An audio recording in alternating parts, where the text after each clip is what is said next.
Baik, terima kasih. Jadi ini adalah judul materi yang akan saya sampaikan. Jadi mungkin yang saya sampaikan mungkin yang berkaitan dengan solusi penanganan sampah dan limbah kertas dan kebiasaan mungkin relatif masih umum ya, karena nanti yang secara rinci nanti akan disampaikan oleh Ibu Dr.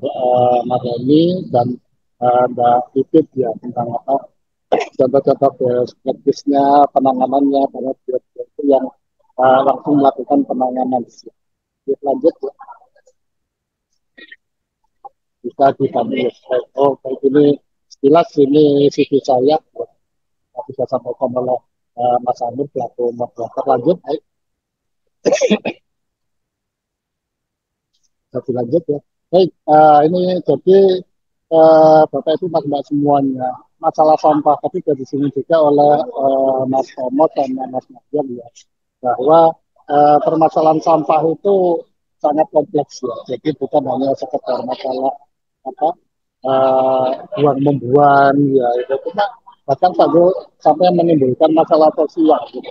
Kalau kita lihat dari tayangan ini ya, jadi bahkan sampai ada doa yang ya ini nyun sewu ya mohon maaf ini sampai seperti yang dituliskan di beberapa pandu ini ya bahwa doa-doa yang diberi yang dilakukan oleh ya mungkin mereka yang sudah sebel sudah jengkel ya itu sampai doanya seperti yang dituliskan di sini ya. Karena apa? Karena ya kita di masalah sampah itu menjadi sangat kompleks dan kalau di Runuro itu sudah apa ya mungkin pemecahannya memang harus dengan apa mengubah perilaku. Nah, lanjut ya.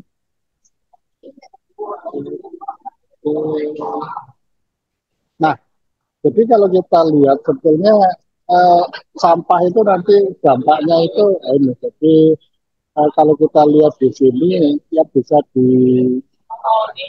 dapat dihasilkan ya dampaknya itu ya itu dari sampah domestik ini ya terutama itu adalah ya, bau, ada penyakit, pemandangan yang tidak enak dilihat bahkan itu bisa mungkin menimbulkan banjir dan saya yakin mungkin data itu mas mbak semuanya itu sudah belum memenuhi ya apa banyaknya timbunan sampah di mana-mana seperti yang ada di gambar ini. Itu lanjut ya.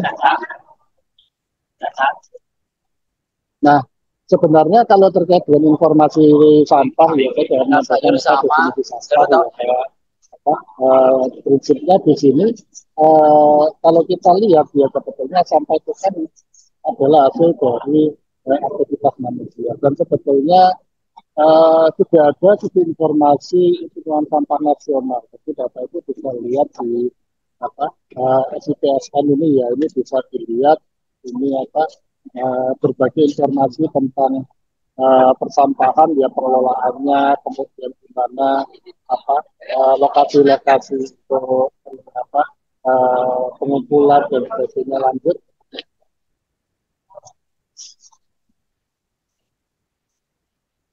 Nah, kemudian ini tadi sudah disampaikan oleh Mas Tomo ya bahwa kalau kita lihat total timbulan sampah secara nasional ini pada tahun kemarin saja 2024 itu sudah mencapai 29,3 juta ton per tahun. Nah, yang terkelola ya, itu baru 61%. Sisanya yang 38 persenan itu belum terkelola. Yang 38% ini yang jadi masalah ya 38% dari 23,3 juta ton gitu. Itu masih ada sekitar 11,2 juta ton per tahun. Nah, ini yang masih apa berpotensi menimbulkan banyak masalah seperti yang apa tadi saya tunjukkan tadi. Lanjut ini.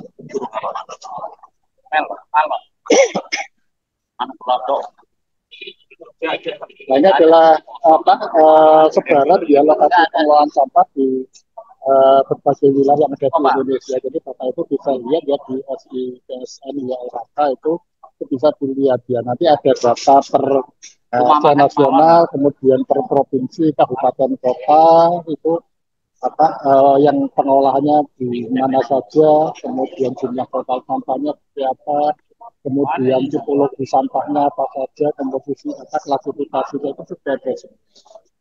Lanjut ya.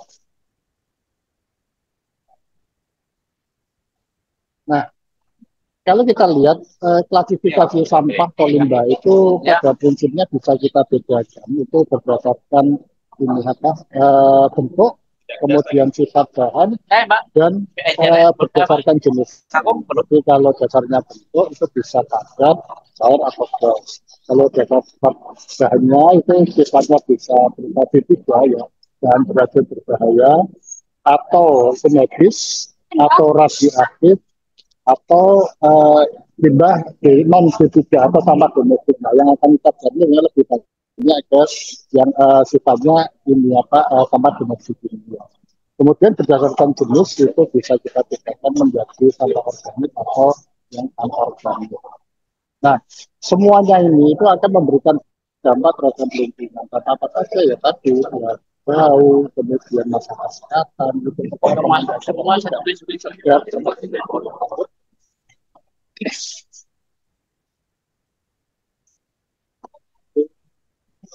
nah, sebetulnya timbulan sampah ya atau limbah itu dihasilkan ya sebagai dampak dari berbagai aktivitas negara, apakah itu dari rumah tangga ya atau dari industri, dari transportasi, ya, dari kita pertanian, peternakan, kemudian dari kesehatan, ya bahkan dari dunia akademik pun itu juga berkontribusi untuk ini, memberikan pasokan terhadap jumlah timbulan sampah ya.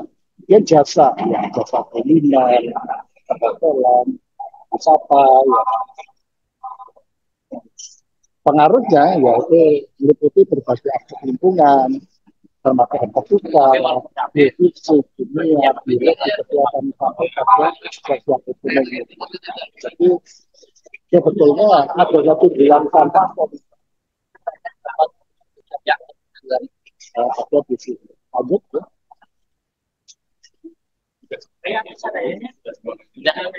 Nah, ini jadi apa saja sumber timbulan sampah ya. Jadi misal dari rumah tangga ya kita sering ya di bisa bahan kebutuhan sehari-hari, misalnya sisa makanan, kemudian apa bekas-bekas apa bangun rumah, kemudian pakaian, cat, misalnya ya atau kemasan produk ya, bungkus paket, sampah kecil, gitu. Kemudian dari sektor industri ya itu banyak ya dari baik dari industri-nya, kemudian dari bengkel, misalnya dari kantor, kampung, tempat lain. Lalu dari rumah sakit itu juga bisa dari tidak hanya medis ya, tapi juga bisa dari ruang tunggu, perkantoran, asrama, kantin, dari kampus, sekolah. Nah, itu dari aktivitas pendidikan ya, dari kelas, bisa dari kantin, dari kantor, ada perkantoran, dari wisata itu dari kuliner, perhotelan, tokoan, ya, dan sebagainya gitu. Lanjut. Nah, kalau kita lihat komposisi sampah ya, berdasarkan jenis sampahnya tadi, ini kalau kita lihat yang terbesar itu sebetulnya adalah sampah dari sisa makanan. Dari sisa makanan ini, eh, sampah itu ya proporsinya itu bisa mencapai 39%. Kemudian yang terbesar kedua itu didapatkan dari plastik. Ini data secara nasional pada tahun 2024 ya. Kemudian dari situ tadi turun ke sampah organik berupa kayu, ranting, kemudian kertas, karton, lalu yang lainnya kecil itu ya. Jadi kalau kita lihat komposisi sampah ini ya, sebetulnya yang dominan itu adalah sampah organik maupun dari kayu dan tanah. Nah, sisanya itu adalah yang anorganik. Nah, sehingga kalau kita sudah mengetahui proporsi dari sampah yang organik maupun ini, maka nanti bagaimana dengan cara pengolahannya agar nanti sampah ini bisa menimbulkan masalah. Lanjut.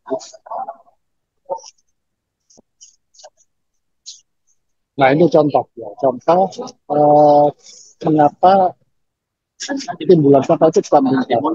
Ini kasus dari pandemi COVID beberapa tahun yang lalu, ya, kita bisa lihat ada peningkatan jumlah sampah medis ya, dari masker ya. Kemudian juga, nah, karena kita tidak bisa kemana-mana, maka jasa pesan online, ya, pesan makanan, kemudian belanja itu biasanya bekas-bekas kemasan, ya, bekas-bekas kemasan itu jadi sangat banyak, gitu ya. Sangat banyak. Jadi, walaupun kemudian di satu sisi pandemi COVID itu memperlambat ya atau mengurangi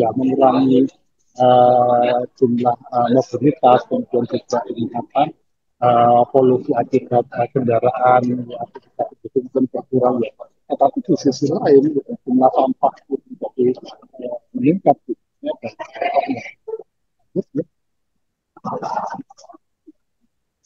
Dan ini juga sampah yang ada di pantai ya. Nah, dari aktivitas wisata ini dari pengunjung wisata ya kemudian nah pantai ini yang di situ ada berdekatan dengan muara sungai itu biasanya uh, sungai itu akan membawa sampah ya mulai dari hulu ya kemudian sampai di muara. Nah kemudian itu biasanya akan diempatkan pindahkan lagi di pantai dan juga dari lingkungan pantainya itu sendiri gitu ya juga dapat kita temukan di sekitarnya gitu. Menurut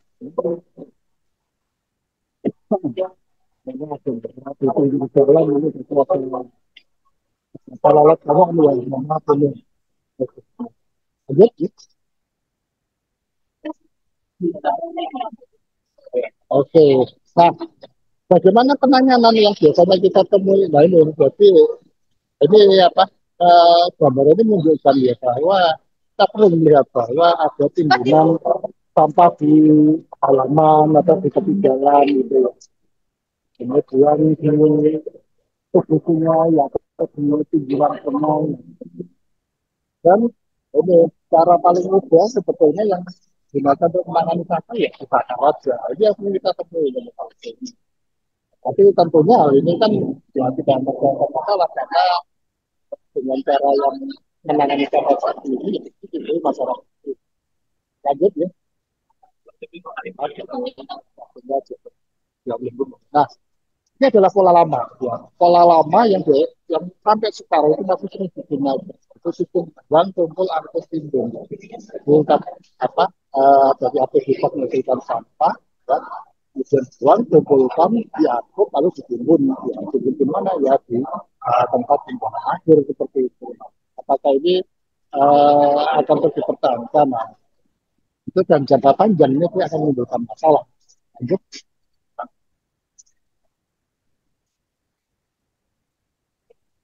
Nah, pola lama ini akan memicu berlaku sampah. Jadi ada saat tertentu kalau ini TPS ya di TPA ya TPS TPA itu ya itu kan dibangun ya itu dengan rancangan dan spesifikasi standar sanitary friendly yang itu memiliki umur sarana teknis ya. Jadi umur teknis ya pada jangka waktunya data punya seberapa. Nah kalau itu nanti dilampaui ya itu nanti kasusnya seperti yang ada di piungan itu gitu. Nah, juga kalau operasionalnya itu tidak maksimal, ya maka akan menimbulkan ini pencemaran dari air limbah, bau, ya. Kemudian begitu ya tidak ada sampai terhadap ya, aktivitas seperti hunian liar, kemudian pengendalian sapi, ya ternak gitu. Nah, jika konsep ini tetap berlangsung, ya maka beban akan berlebih. Maka biasanya PPS atau PP apa itu akan tutup sebelum bertemu tercapai. Biasanya itu kalau ada masalah itu solusi sementaranya ya ditambah ya luasnya ditambah cari tempat lain ya atau ditimbun gitu ya. Tapi itu tidak efektif. Ini hanya menunda masalah saja. Gitu. Jadi hanya memperpanjang umur sementara tapi jangka panjangnya nanti ya itu TPA itu akan mau nggak mau ditutup ya Dan ditutupnya itu kadang-kadang bukan karena apa ditutup oleh yang sering mengelola itu, tapi karena itu ada blokade masyarakat atau mungkin pengelolaan juga sudah tidak sanggup lagi untuk menerima. Nah ini yang kita alami di Jogja beberapa waktu yang lalu ini. Kan sampai sekarang lanjut ya. Nah ini contoh pembaku sampah ini ya jadi TPA Piungan ini ya. Kemudian di Bandung juga sama, akhirnya di Bandung itu apa, akhirnya TPA itu ditutup. Lanjut.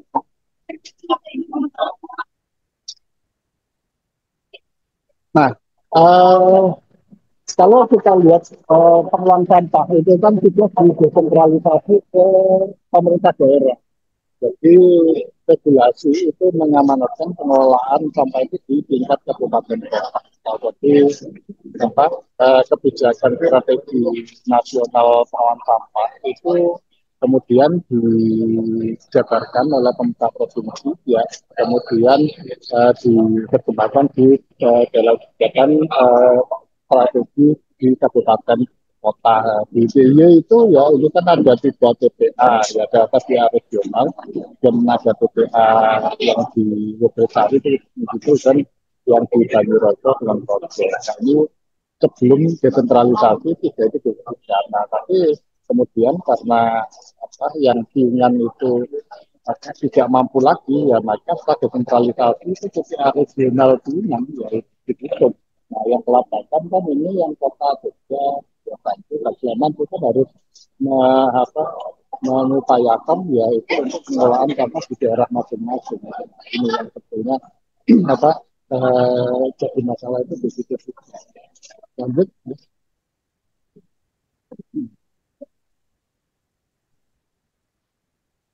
Nah, mengapa ada masalah? Karena di dalam apa, sistem PPA ya itu kan ada yang menggunakan metode open dating ya, kemudian tempat langsung. Nah, itu juga ini ada satu apa alternatif yaitu dia menggunakan insinerator. Ini beberapa yang itu nanti di apa Marleni nanti bisa menyampaikan bagaimana sih untuk insinerator ini ya. Karena di satu sisi insinerator ini kan juga apa, bisa membantu, tapi ada beberapa yang perlu diperhatikan terkait dengan dampak lingkungan.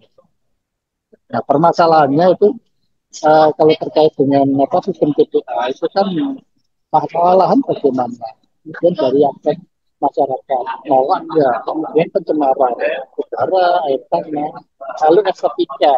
Jadi bagaimana mengusahakan kalau apa sistem TPA ini tidak merusak estetika.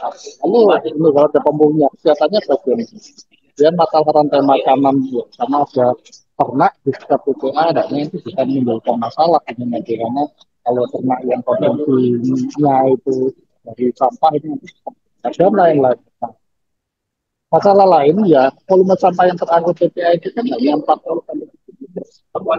Nah, berarti kan ada sisa sekitar 30% ya sampai dengan 60% itu yang tidak termasuk lagi yang nanti harus kita kelola gitu, dikelola oleh masyarakat atau kelompok-kelompok yang ada di masyarakat. Ini nanti yang apa saja contohnya objektifnya nanti di Mariani itu kan juga menyampaikan, termasuk di usia itu kan juga ada rindu ya, kemudian juga apa, ada unit-unit yang juga melakukan pengelolaan sampah nanti. Lanjut.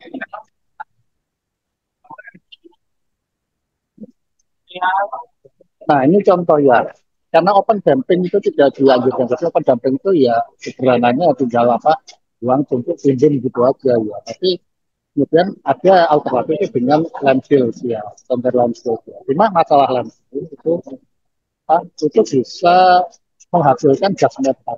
Gas metan itu bisa menimbulkan ledakan. Ini contoh uh, beberapa tahun yang tidak agak lama ya itu takut meledaknya gunung sampah di Lewi Gajah ya di Bandung itu kan di Lebong ya, itu kita udah kan gas metana akibat ini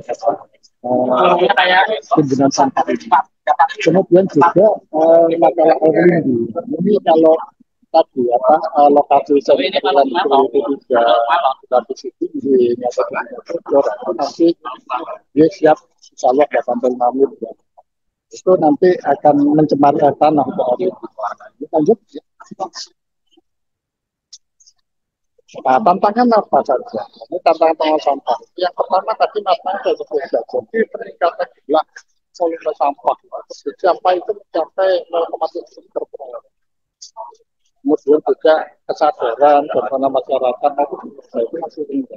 Sampah itu dianggap kami ya sesuatu yang mudah agar nanti masalah dia akan terjadi mana itu bukan cerita saya. Kemudian pengelolaan sampah itu masih konvensional. Ini dikatakan pipe, jadi ujung dari pipa ya, sudah sampai di sana. Lalu juga perawanan sosial beberapa lingkungan yang paling bekerja itu yaitu kemarin waktu pikir tentang apa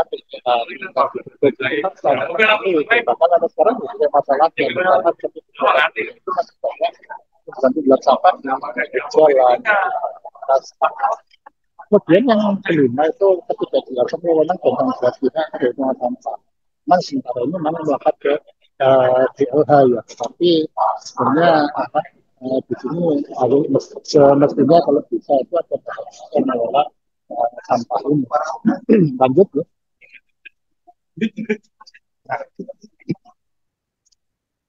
Nah sebetulnya sampah ya sebagai sumber yang tidak siap itu memiliki potensi tersendiri. Ya. Itu bisa yang memiliki potensi ekonomi apapun manfaat atau gimana. Ini bagaimana nanti kalau kita mengubah paradigma pengelolaan sampah ini dengan melihat posisi sampah organik dan non-organik ini. Juga pertanyaannya bagaimana upaya penanganan sampah agar dapat kembali potensi kesempatan tersebut. Lalu paradigma baru tersebut.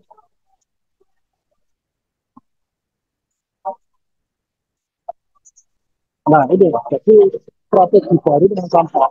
Kalau yang lama itu kan menggunakan oxide. Paradigma lama kita lihat piramidanya.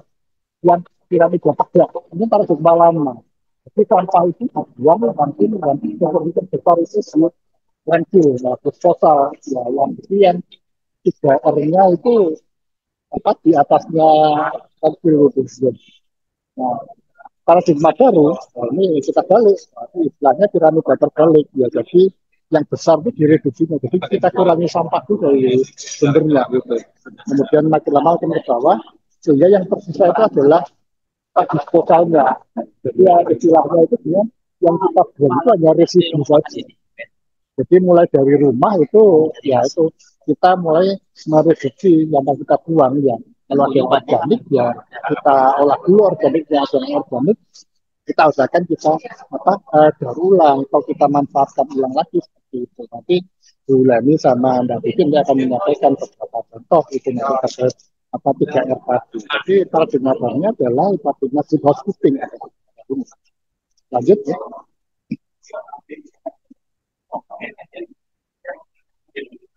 Baik, ya, ini sebagai penutup ya, jadi sampah itu ya, menjadi beban ya. Nah, ini perlu sinergi tentang jawab kita bersama gitu.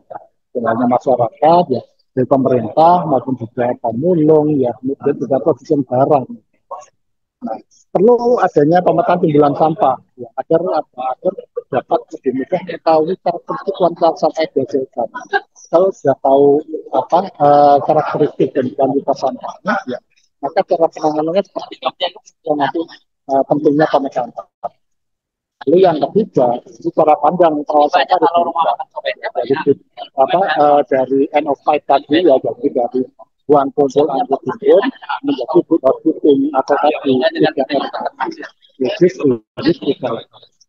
Jadi saya kira itu yang saya sampaikan. Ya, mohon maaf jika ada kekurangan, nanti kita bisa buka lagi dalam sesi diskusi. Terima kasih. Saya kembalikan kepada Mas Wafer. Assalamualaikum warahmatullahi wabarakatuh. Waalaikumsalam warahmatullahi wabarakatuh. Matur nuwun Prof Jati, ini luar biasa penjelasannya terkait dengan solusi dan permasalahan ya terkait dengan sampah. Nah, di Prof Jati sudah juga poin-poin yang sangat krusial ya, mulai dari budaya ya, dalam pendekatan masyarakat, kemudian juga eh, kesadaran ya, kemudian juga pengolahan yang masih konvensional dan juga regulasi yang belum kekeh gitu ya, yang belum puguh begitu, sehingga di antara instansi masih ada lempar sana lempar sini dalam tanggung jawab pengelolaan sampah ini. Ini menarik sekali poin-poin Prof. Ya, ini saya pikir itu nanti akan seru kita diskusikan di sesi tanya jawab.